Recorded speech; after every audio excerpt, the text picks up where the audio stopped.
Alors, j'ai intitulé ce message Une vie motivée par l'espérance. Et c'est vrai que l'espérance, n'est-ce pas ce qui nous motive tous en fait?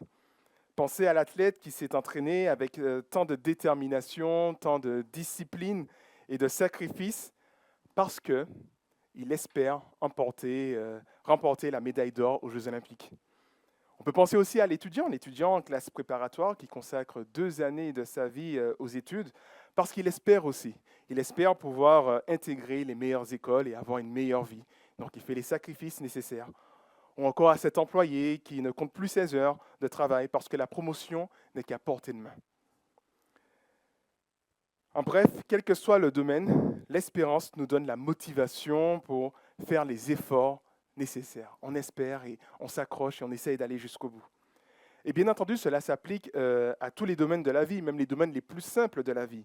La petite fille, elle dessine parce qu'elle espère faire plaisir à son père. Et comment cela s'explique? Eh bien, de manière générale, nous avons tendance à voir l'avenir de manière positive. Ce qui nous encourage à entreprendre, à essayer, parce que nous pensons que les efforts payent.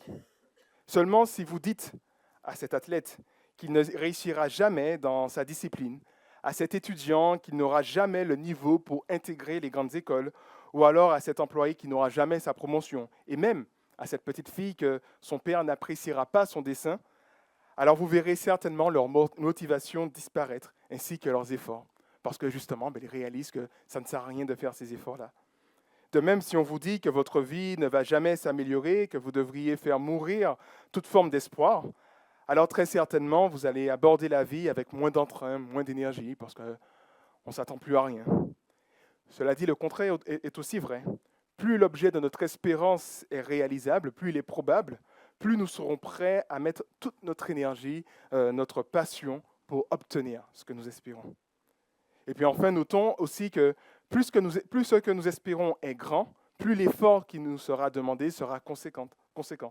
On peut penser à l'athlète qui doit faire énormément d'efforts, mais plus d'efforts que la petite fille pour plaire à son père. Donc ils ont tous les deux une espérance. La petite fille plaire à son père, l'athlète remporter une médaille, mais on voit que pour l'athlète, ça demande plus d'efforts que la petite fille parce que l'objet espéré est quelque part un peu plus difficile. En bref, l'espérance fait partie des besoins humains fondamentaux et nous vivons en grande partie d'espérances dans lesquelles nous investissons énormément. Alors, dans le passage que nous allons étudier ce matin, que je vous invite à lire avec moi, nous retrouvons un homme à la tête d'un peuple. Et lui aussi, il espère. Il espère pouvoir conduire ce peuple vers un avenir meilleur. Cependant, l'obstacle qui se trouve devant lui est humainement infranchissable. Alors on peut se poser la question, où trouvera-t-il la motivation nécessaire pour atteindre ses espérances? Sans plus aucune forme de suspense, je vous invite à lire avec moi Josué chapitre 1 et les versets 1 à 9.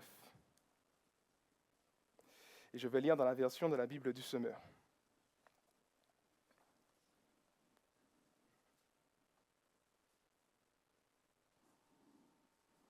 J'entends les pages qui se tournent, donc j'attends encore un peu. Je crois que c'est bon. Verset 1. Après la mort de Moïse, serviteur de l'Éternel, l'Éternel dit à Josué, fils de Nun, l'assistant de Moïse, « Mon serviteur Moïse est mort. Maintenant donc, dispose-toi à travers le Jourdain avec tout ce peuple pour entrer dans le pays que je donne aux Israélites. Comme je l'ai promis à Moïse, je vous donne tout endroit où vous poserez vos pieds. Votre territoire s'étendra du désert jusqu'aux montagnes du Liban et du grand fleuve, l'Euphrate, à travers tout le pays des Hittites, jusqu'à la mer Méditerranée à l'ouest. Tant que tu vivras, personne ne pourra te résister, car je serai avec toi, comme j'ai été avec Moïse. Je ne te délaisserai pas et je ne t'abandonnerai pas. » Verset 6. « Prends courage et tiens bon.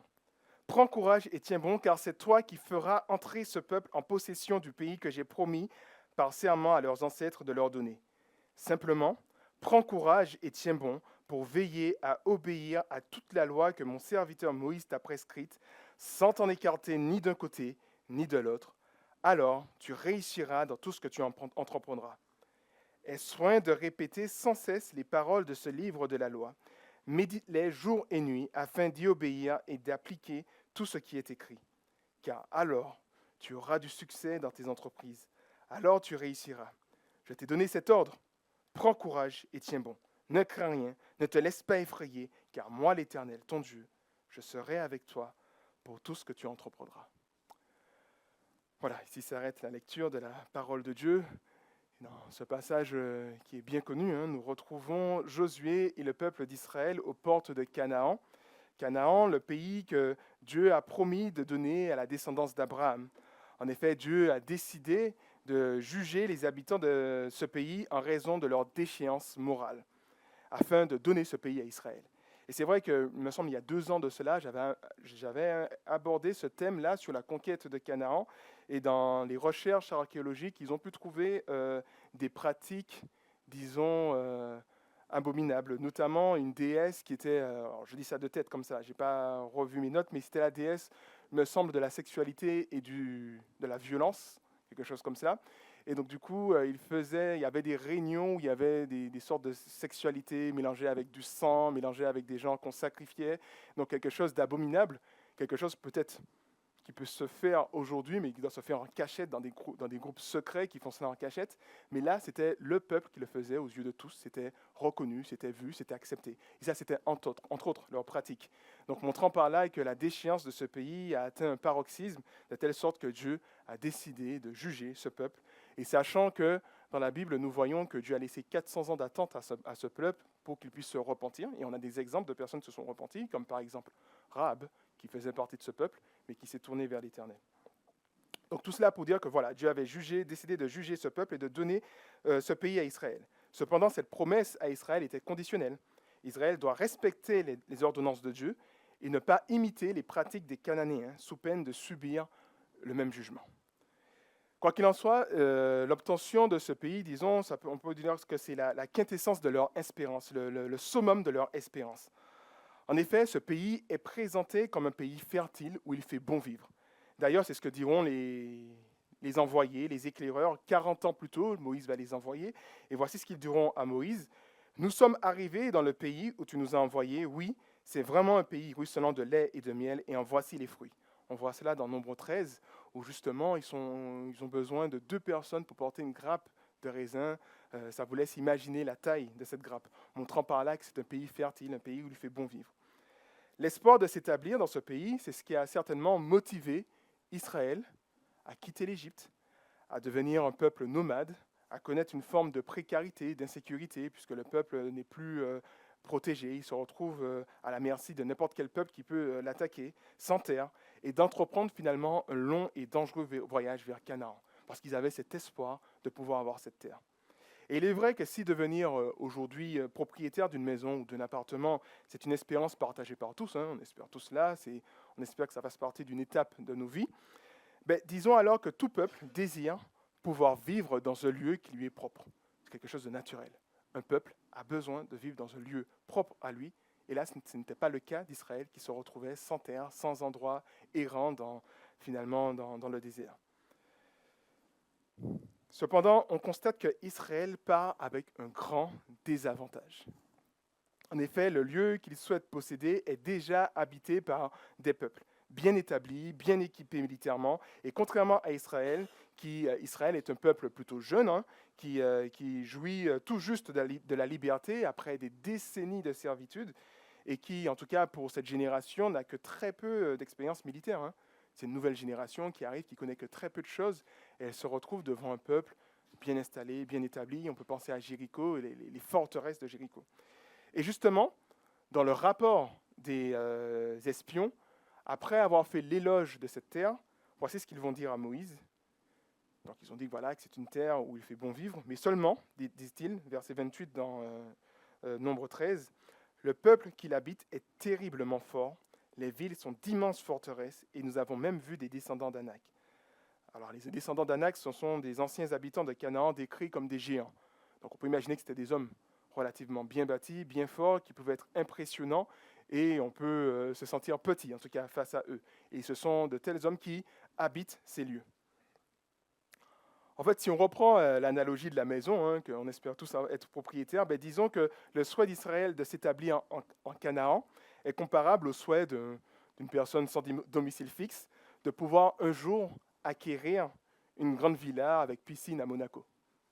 Voilà. Ce n'est plus de l'ordre de l'espérance, mais plutôt de l'ordre d'un doux rêve qui sera irréalisable en fait. Hein, c'est impossible, quasiment impossible pour cet homme de pouvoir atteindre cette espérance. Et de la même manière pour Israël, Israël pouvait avoir ce même sentiment lorsque Israël regarde le peuple installé dans ce pays. Toutefois, il y a une chose qui est importante, comme nous l'avons lu, cette espérance s'appuie sur la promesse que Dieu a faite au peuple. Puisqu'il le dit que voilà, comme je l'ai promis à Moïse, je vous donne l'endroit où vous allez aller. Comme je l'ai promis à Abraham, vous allez entrer dans le pays que je vous donne. Verset 2 et verset 3. Ce qui donne à Josué et au peuple toutes les raisons d'espérer pouvoir s'établir dans ce pays. Cela dit, voilà, on se rappelle que la population en face est bien plus forte et fait obstacle à cette promesse. De plus, compte tenu de la petitesse d'Israël, cette conquête est, disons-le, humainement impossible. Josué en est bien conscient, et c'est pour cela qu'à trois reprises, Dieu prend le temps d'exhorter Josué. Dieu sait très bien que ce qu'il demande à Josué, c'est quelque chose qu'on réalise par la foi, par la confiance en lui, parce que humainement parlant, on se dit que c'est de la folie, qu'on ne va pas le faire. Et à trois reprises, Dieu dit, verset 6, « Prends courage et tiens bon ». Verset 7, « Simplement, prends courage et tiens bon ». Et verset 9, « Je t'ai donné cet ordre, prends courage et tiens bon, ne crains rien, ne te laisse pas effrayer ». Voilà, à travers ces trois exhortations, on réalise l'ampleur de la difficulté, de la tâche qui a été confiée à Josué. Et oui, revendiquer les promesses de Dieu face à des adversaires hostiles et puissants demande de la force et du courage. De la force et du courage au peuple. Ils devront, par la foi, prendre les armes et aller affronter des personnes qui sont censées ne faire qu'une bouchée d'eux. Ça demande de la force et du courage. Et Dieu dit à Josué, prends courage et tiens bon. Cette exhortation à prendre courage et à tenir bon n'est pas un appel sans fondement, puisqu'elle s'appuie sur trois arguments que j'ai pu retenir. J'ai retenu l'élection, la mise en pratique de la loi et enfin la présence et le soutien de Dieu. Si je paraphrase, il nous est dit « Prends courage car tu es la personne que j'ai choisie, c'est toi que j'ai choisi afin de te confier la mission de conduire le peuple vers sa destinée. Je t'ai choisi, c'est l'élection. Ce n'est pas le fruit du hasard si tu es là aujourd'hui. C'est moi qui t'ai choisi, moi le Dieu souverain. Je t'ai choisi pour cette mission, donc prends courage. Prends courage afin de mettre en pratique toute ma loi et c'est ainsi que tu réussiras dans ta mission. » Je suis en train de paraphraser, bien sûr. Et puis, prends courage car tu n'es pas seul. Tu n'es pas seul, je suis moi-même avec toi pour combattre pour toi.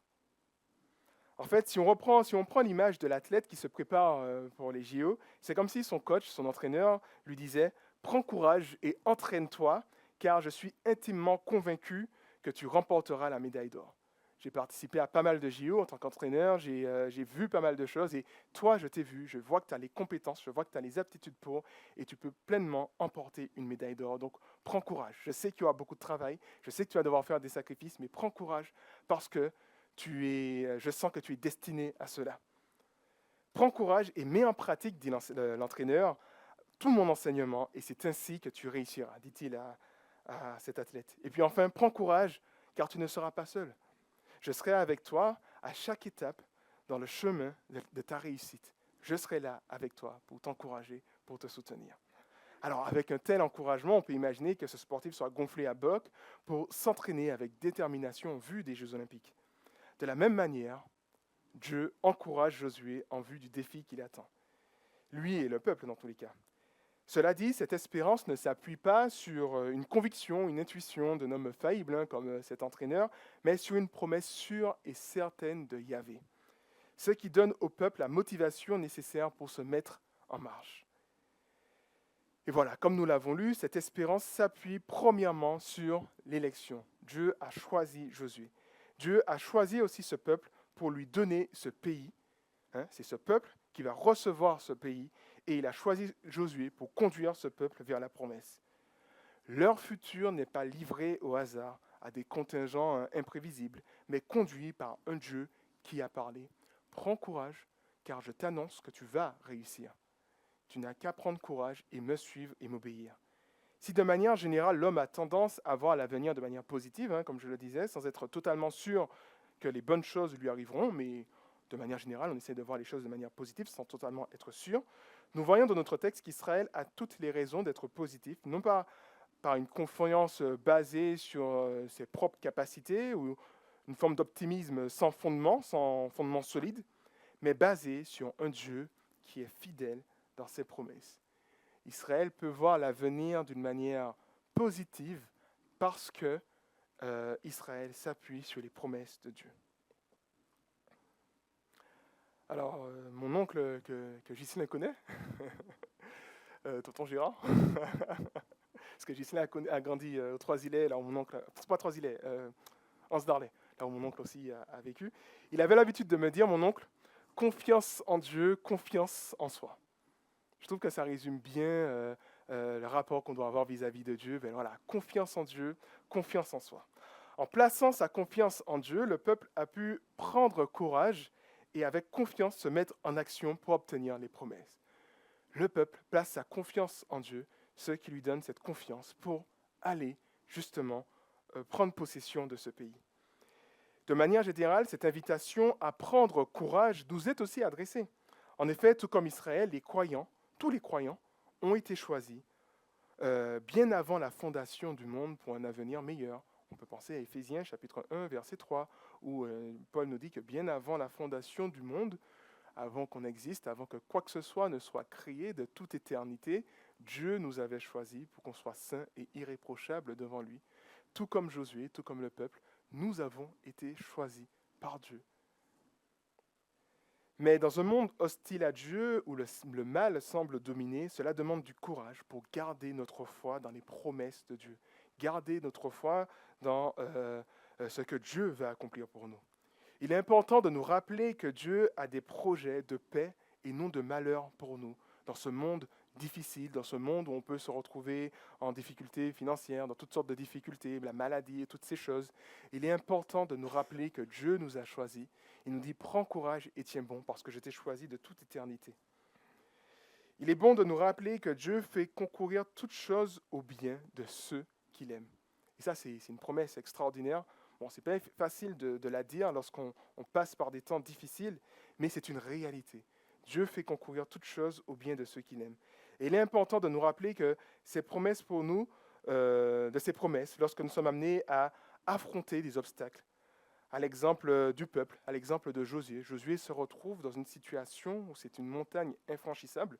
Il regarde ce peuple qui a l'air démuni devant une armée bien établie, bien solide, et il se dit, mais s'il regarde et s'arrête seulement à ses yeux, il se dira, non, je ne peux pas aller plus loin que cela. Et justement, je crois qu'il est important de nous rappeler les promesses de Dieu, de nous rappeler que nous avons été choisis, que nous sommes des élus de Dieu. La Bible nous parle, il y a cette doctrine de l'élection, que Dieu nous a choisis pour que nous puissions l'appartenir, pour qu'il puisse nous guider vers un avenir meilleur. Car au bout du chemin se trouve la gloire et la joie éternelle dans la présence de notre Dieu. Alors tout comme Josué, nous sommes appelés à prendre courage devant les obstacles, devant les choses qui nous paraissent difficiles, parce que nous savons qu'au bout du chemin, c'est la joie et la félicité qui nous attendent. Alors est-ce que nous croyons cela? Oui, non, peut-être, de temps en temps. Est-ce que le fait que Dieu nous ait choisis pour un avenir meilleur, nous donne la force et le courage de faire face aux épreuves d'aujourd'hui?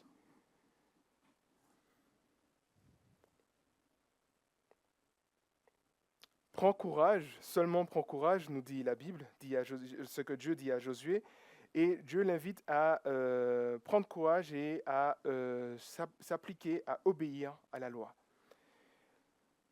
Des trois arguments à prendre courage, l'invitation à connaître et obéir à la loi de Dieu est la plus développée. Et de ce fait, ça montre son importance, car la réalisation de la promesse de Dieu dépend de l'obéissance du peuple. Comme nous l'avons vu 40 ans plus tôt avec les espions, ils ont refusé d'obéir à Dieu, et c'est toute une génération qui n'a pas pu avoir accès à cette promesse, parce qu'il y a eu désobéissance. Et comme on peut le voir aussi dans la lecture de ce livre de Josué, avec la faute d'Acan, qui va désobéir à l'Éternel, et de ce fait, Israël va subir une défaite. Nous comprenons par là que cette espérance, à savoir obtenir ce pays, trouvera toute sa réalisation si et seulement si le peuple fait confiance à Dieu en obéissant à tous ses commandements. Car c'est dans la parole de Dieu. C'est dans la parole de Dieu que se trouve le fondement de cette espérance. Josué est donc invité non seulement à la lire, mais aussi à la voir sur sa bouche, puisqu'il est dit dans le texte de répéter la loi de Moïse, d'avoir cette parole sur sa bouche continuellement, de l'avoir aussi à l'esprit, à savoir la méditer. Donc constamment cette parole à l'esprit, et aussi de la mettre en pratique, à savoir observer la parole, comme nous dit le texte. Sans cette proximité avec la parole de Dieu, Josué et le peuple risquent de se perdre de vue, en tout cas, cette espérance, et de se laisser décourager et par conséquence de passer à côté de la promesse de Dieu. Comme cela a été expérimenté il y a 40 ans, avant notre texte. Il est vrai que c'est dans la parole de Dieu que se trouvent toutes ces promesses pour nous. Et si nous voulons garder le cap et mener une vie motivée par l'espérance que Dieu nous donne, et l'espérance de la réalisation de ses promesses, nous devons nous attacher à sa parole. Nous devons chérir cette parole, nous devons prendre courage pour nous attacher à cette parole, revenir régulièrement à elle pour pouvoir justement garder le cap, nous rappeler notre espérance, nous rappeler les promesses de Dieu. Dans les commentaires en préparant ce message, l'auteur parle justement de Richard Dawkins. Et je vous avais déjà parlé de Richard Dawkins, un athée qui revendique son athéisme et qui espère convertir tout le monde à l'athéisme. Et dans son livre « Pour en finir avec Dieu », donc ce n'est pas du second degré, hein, c'est très littéral, dans son livre où il écrit « Pour en finir avec Dieu », voilà, il observe en fait, il fait une observation étonnante sur l'état de la connaissance de la Bible chez les chrétiens d'aujourd'hui. Et il dit que je dois admettre que même moi, je suis un peu déconcerté par l'ignorance biblique dont font généralement preuve les personnes qui ont été éduquées au cours de ces dernières décennies, contrairement à moi. Donc il est choqué de voir que des personnes qui sont censées connaître la Bible, qui se disent chrétiennes, connaissent moins bien la Bible que lui. Et voilà, il est déconcerté par rapport à cela. Et en fait, finalement, Dawkins met le doigt avec raison sur la raison, en tout cas, pour laquelle certains chrétiens trébuchent théologiquement et moralement. Il y a un manquement dans l'attachement à la parole de Dieu. Et les chrétiens, finalement, se retrouvent à être un peu découragés, se retrouvent justement à se retrouver dans des situations que Dieu ne souhaite pas pour eux, parce que justement, il y a un manquement dans cet attachement à la parole de Dieu. Ça nous rappelle vraiment la centralité de cette parole, et c'est d'autant plus marquant lorsqu'on voit que c'est un athée qui dit cela, qu'il est étonné de voir, vous vous dites chrétien, mais franchement, votre connaissance biblique est très pauvre. Hein. Et c'est vrai qu'aujourd'hui, contrairement à peut-être il y a 30 ans, 40 ans, 50 ans de cela, la connaissance biblique, même dans le monde évangélique chrétien francophone, a diminué. On avait l'habitude d'apprendre des passages bibliques par cœur, ce qui se fait moins. On avait l'habitude de lire régulièrement la Bible. Maintenant, la Bible est souvent mise de côté, puis si on trouve éventuellement le temps, on la lit. Dieu a une promesse pour le peuple, et il sait que pour que cette promesse puisse se réaliser, il faut que le peuple s'accroche, s'attache à sa parole. Que Josué revienne régulièrement à cette parole, qu'il la médite nuit et jour, qu'il l'ait tout le temps à sa bouche, qu'il soit tout le temps en train de la pratiquer. Et c'est comme cela seulement qu'il pourra garder cet objectif en vue et qu'il pourra justement saisir les promesses de Dieu. La centralité de la parole de Dieu, et avec raison, Dieu lui dit, prends courage et tiens bon, parce qu'effectivement, lire la parole de Dieu, c'est pas toujours, on n'a pas toujours envie, ça nous demande des fois du courage de nous arrêter et de prendre le temps de lire la parole quotidiennement.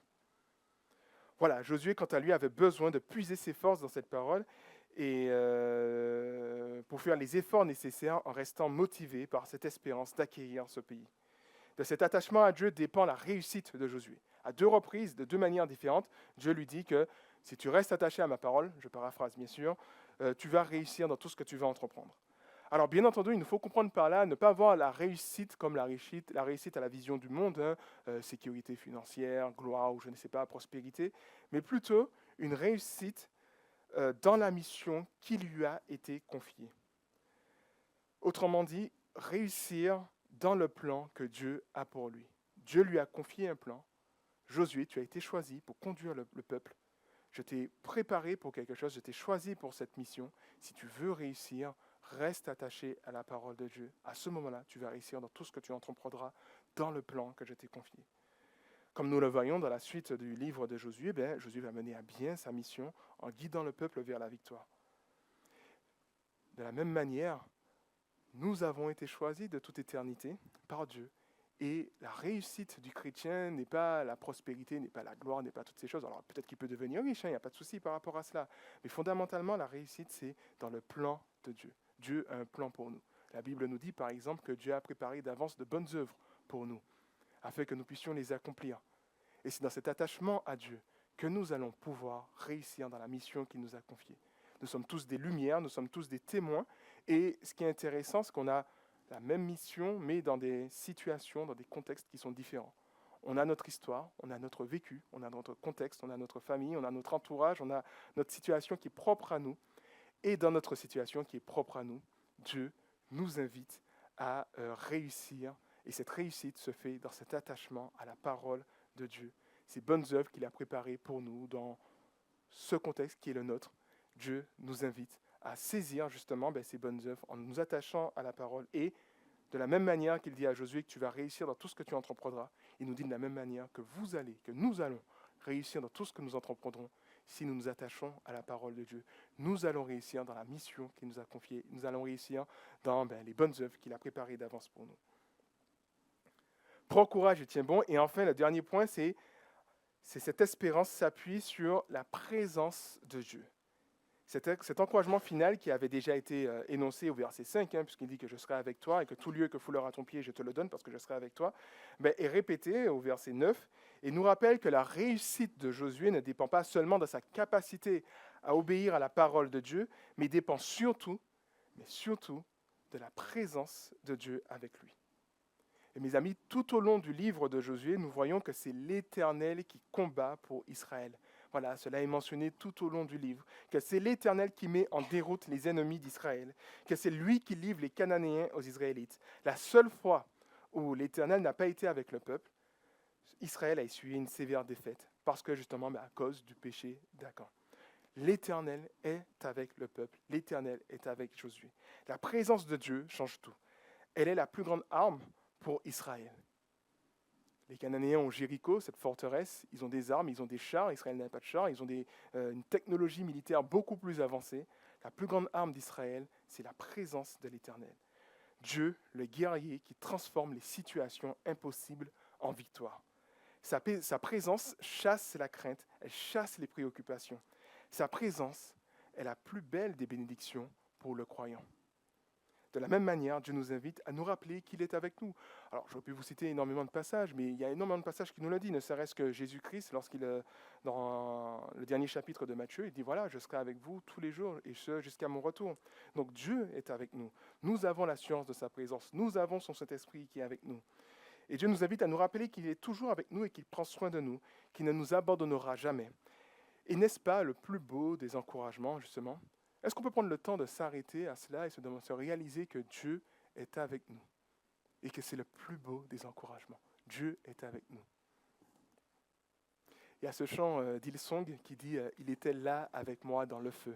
Je ne sais pas si vous connaissez ce chant, mais voilà, que même dans les moments les plus difficiles, j'étais dans le feu. Il prend l'exemple des amis de Daniel qui se sont retrouvés dans la fournaise. Et qui était dans la fournaise avec les amis de Daniel? Justement, Dieu était avec les amis. Et ce chant reprend, il était là avec moi dans le feu, là à mes côtés. Il était présent dans la tempête. Je ne me rappelle plus du reste des paroles, mais voilà. Mais ça nous rappelle cette réalité, Dieu qui est avec nous. N'est-ce pas un encouragement à voir notre avenir avec confiance, à aborder le futur avec confiance, car l'Éternel est au milieu de nous, un guerrier qui nous sauve. Ça, c'est le passage de Sophonie. Je le trouve tellement beau, je vous l'ai déjà cité, Sophonie 3, verset 17, où le Dieu dit au peuple, « Réjouissez-vous, soyez dans la joie, peuple d'Israël, car l'Éternel est au milieu de vous, un guerrier qui vous sauve. » Donc réjouissez-vous, exultez de joie, parce que l'Éternel est au milieu de vous, un guerrier qui vous sauve. L'Éternel est au milieu de nous, un guerrier qui nous sauve. Josué, en tout cas, a été un leader choisi par Dieu pour accomplir la promesse de Dieu envers le peuple. Seulement, même si Josué a été exemplaire, n'avez qu'à relire le livre de Josué pour en être convaincu, et que le peuple a eu de nombreuses victoires, Josué n'a pas pu conduire le peuple jusqu'au bout de la conquête. Il n'a pas pu atteindre les délimitations qu'on voit au verset 4. Voilà, je donne les délimitations du verset 4. Alors, je n'ai pas de carte à vous proposer, mais si on regardait sur une carte, on voit que Josué n'a pas conquis beaucoup de territoires, en fait, mais il a pris les territoires stratégiques, et ensuite, c'était au peuple de continuer de se répandre. Et donc, du coup, on voit que Josué n'a pas pu aller jusqu'au bout, puisque bon, voilà, et il va falloir attendre quelques siècles, à savoir à l'époque de David, puis de Salomon, pour que le peuple puisse se rapprocher des délimitations que Dieu avait prévues. Et c'est vrai que c'est avec David et Salomon que le peuple va s'étendre. Mais cette promesse, cette situation ne va pas durer, car après la mort de Salomon commence un long déclin pour Israël. Séparation en deux, Israël du Nord et Israël du Sud, ce qui va aboutir finalement à l'exil, la perte de cette terre, la perte de cette promesse. Ensuite, dans sa grâce, Dieu va faire Israël revenir, retour d'exil, mais toujours sous la tutelle de d'autres nations, de d'autres empires, que ce soit les Perses, les Grecs et ensuite les Romains. Israël ne va jamais retrouver son indépendance jusqu'en 70, où finalement Israël perd totalement le territoire. Oui, Josué a été un leader exemplaire, pourtant cela n'a pas suffi. Cela n'a pas suffi, il fallait que quelqu'un de plus grand que lui, quelqu'un de parfait pour conduire le peuple de Dieu vers le véritable repos. Oui, Canaan, ce lieu de repos, ce lieu où il fait bon vivre, ce lieu où on peut prospérer, c'était la promesse de Dieu. Dieu a envoyé justement Josué, mais il fallait quelqu'un de plus grand que Josué pour que la promesse soit totale, soit parfaite. Le peuple était donc en attente d'un guide qui accomplirait toutes les promesses de Dieu. Mais c'est assez intéressant parce que jusqu'à aujourd'hui, on recherche un guide. En politique, on recherche un guide, on recherche l'homme providentiel qui va emmener la France vers la réussite. Lorsqu'on pense à Donald Trump qui disait « Make America Great Again », donc faire de l'Amérique un grand pays à nouveau. Donc comme si que Donald Trump se présentait comme celui qui allait faire le pays prospérer. Et c'est un besoin qu'on ressent. En tout temps. On recherche un leader, on recherche quelqu'un avec les aptitudes, avec les compétences qui va justement aider le peuple à pouvoir connaître un temps de repos, un temps de paix. Et Israël était dans cette situation, dans cette attente. Israël a eu beaucoup de leaders, Moïse, Josué, David, Salomon, Néhémie, Esdras et bien d'autres encore qui étaient là. Mais à chaque fois, ces leaders n'ont jamais pu en tout cas pleinement offrir la promesse totale de Dieu parce que c'était des hommes qui étaient limités, des hommes qui avaient des faiblesses et il fallait quelqu'un de parfait pour conduire le peuple et le peuple était dans cette attente, attendait le guide parfait. Les prophéties l'ont annoncé disant qu'il y a quelqu'un qui va venir, quelqu'un d'extraordinaire. On ne comprenait pas trop qui il était exactement, mais on sait que c'était Ésaïe le présentait comme le serviteur de l'Éternel, celui qui fait toute la volonté de Dieu, celui qui est le bon berger, parce qu'il y avait de mauvais bergers en Israël qui opprimaient le peuple, mais les prophéties disaient que ne vous inquiétez pas, il y a le bon berger qui va arriver. Il y a un plus grand que Moïse, il y a un plus grand que Josué qui viendra et qui va vous emmener vers votre destinée. Et finalement, cet homme est arrivé, ce guide s'est avéré être Dieu lui-même. Dieu qui est venu, Dieu fait homme, qui est venu sur cette terre. Extraordinaire. Un miracle. Dieu qui vient sur cette terre pour guider les hommes. Les hommes dans l'incapacité d'obtenir les promesses de Dieu, Dieu lui-même vient pour guider les hommes vers ses promesses. À travers la personne de Jésus, ce qui est intéressant, c'est que Jésus en hébreu c'est Yoshua, donc Yoshua Josué. Donc Jésus c'est Josué en hébreu, Josué, ce qui veut dire que Dieu sauve. Si Josué a pu refléter cela dans sa vie, Jésus va le refléter de manière parfaite, un Dieu qui sauve dans sa vie à travers son ministère. Et Jésus, finalement, c'est celui qui est ce Josué qui a reçu cette mission, c'est celui qui a pris courage tout au long de sa vie, c'est celui qui a pris courage pour aller jusqu'au bout de sa mission, alors qu'il appréhendait l'épreuve par laquelle il devait passer. Donc il ne devait pas passer par les Cananéens, mais passer par la croix. Une épreuve qu'il voyait cela d'une manière qui était effrayante pour lui. Et voici ce qu'il dit dans Jean 12. « À présent, dit-il Jésus, je suis troublé. Que dirais-je ? Père, délivre-moi de cette heure. Mais c'est précisément pour cela que je suis venu jusqu'à cette heure. Père, manifeste ta gloire. » Alors une voix se fit entendre venant du ciel. « J'ai déjà manifesté ma gloire et je la manifesterai à nouveau. Jésus s'est retrouvé devant cet obstacle, la croix. Et on le voit dans les synoptiques aussi, où Luc nous dit qu'il a commencé à transpirer du sang, on voyait à quel point il appréhendait cette réalité, mais en même temps, c'est celui qui a pris courage, qui s'est fortifié, qui s'est accroché, parce qu'il savait, il connaissait sa mission. Il dit, mais c'est précisément pour cela que je suis venu, pour cette mission que je suis venu. Jésus est celui qui a accompli sa mission à la perfection.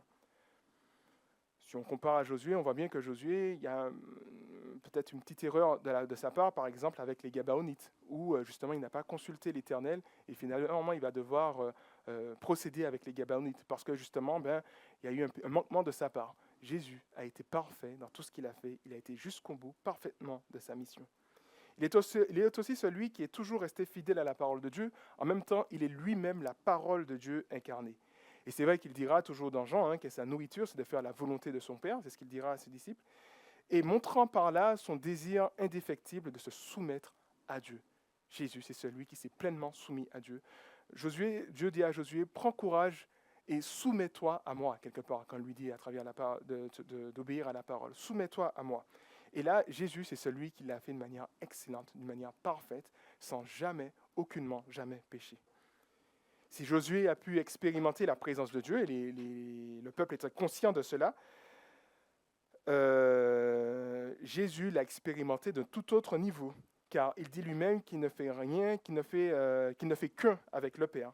Et lorsque Philippe lui a demandé de lui montrer le Père, lui dit, voilà, voici ce que Jésus lui dit. Philippe intervient, vers Jean 14, verset 8, « Seigneur, montre-nous le Père et cela nous suffit. » Et quoi, lui répondit Jésus, « Après tout le temps que j'ai passé avec vous, tu ne me connais pas encore, Philippe?